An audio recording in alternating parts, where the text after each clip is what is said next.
नीली घंटी और बोलती हुई दीवार। बहुत दूर पहाड़ों के बीच बसा था एक गांव झरनागढ़।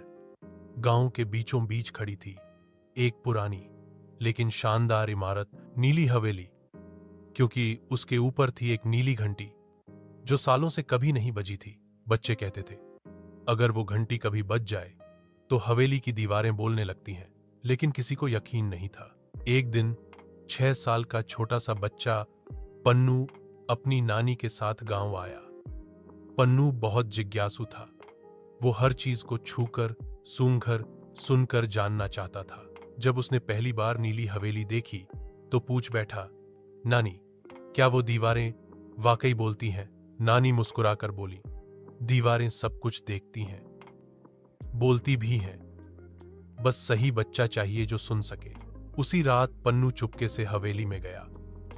वो बहुत डर रहा था, लेकिन जैसे ही उसने दरवाजा छुआ, नीली घंटी टन्ना टन्ना करके खुद बज उठी और तभी हवेली की दीवार से आवाज आई, कौन है? क्या तुम मेरी कहानी सुनोगे? पन्नू ने धीरे से कहा, हां, मैं सुनूंगा, पर आप कौन हैं? दीवार बोली, मैं हूं इस हवेली की पहली ईंट। मैंने सब कुछ देखा है, हंसी, खेल, डर, दोस्ती और एक आत्मा जिसे कोई नहीं जानता।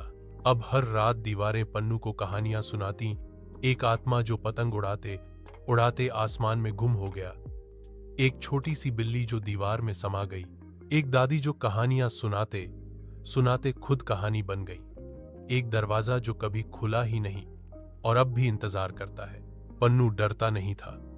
उसने हर आत्मा को दोस्त बना लिया। धीरे धीरे गांव के और बच्चे भी साथ आए। अब हर रात नीली घंटी बजती और दीवारें बोलती। बच्चों ने हवेली को नया नाम दिया, बोलती हवेली। फिर एक दिन दीवार बोली, अब हमारी एक आखिरी इच्छा है, क्या तुम हमें बच्चों की हौंसी दो सकते हो? पन्नू ने सब बच्चों को बुलाया। हवेली में सबने जोर जोर से हौंसी, ठिठोली की, गाने गाए, कहानियां सुनाई। हवेली की दीवारें पहली बार चमकने लगीं और उस दिन से हवेली डरावनी नहीं, जादुई बन गई। सीख, डर सिर्फ तब तक होता है जब तक हम जाने नहीं। जब हम सुनते हैं, समझते हैं और साथ देते हैं तो आत्माएं भी दोस्त बन जाती हैं। दीवारें भी कहानियां सुनाती हैं, बस हमें सुनना आना चाहिए।